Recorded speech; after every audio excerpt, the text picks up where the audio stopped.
Hello guys, welcome to Guru Gaming 01 channel. இன்னைக்கு நம்ம என்ன பார்க்க போனா மில்க் எப்படி ஷாப்புக்கு வருது.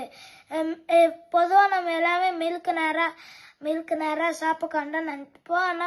ஆனால் அதுக்கு இடையில என்னென்னலாம் பண்ணுவாங்க அதுதான் இப்போ பார்க்க போகிறோம். வீடியோக்குள்ள போகிறதுக்கு முன்னாடி லைக் அண்ட் சப்ஸ்கிரைப் பண்ணிட்டு அப்படியே அந்த பெல் ஐக்கானை தட்டி வச்சுட்டு வீடியோக்குள்ள வாங்க. Okay, let's go. முதல்ல இந்த மாடுல இருந்து பாலை கரைச்சு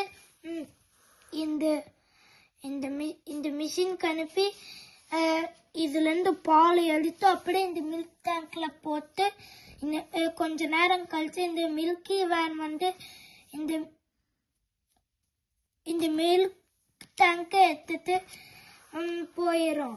அப்புறம் வந்து இந்த மெய்யரி அதாச்சும் ஒரு ஃபேக்டரிக்கு போய் அங்கே கொஞ்சம் இது பண்ணுவாங்க. அது என்ன கொஞ்சம் ஹீட் படித்துட்டு அப்புறம் வந்து கவுபாக் வந்துடுவாங்க. அதாச்சும் ஷாப்.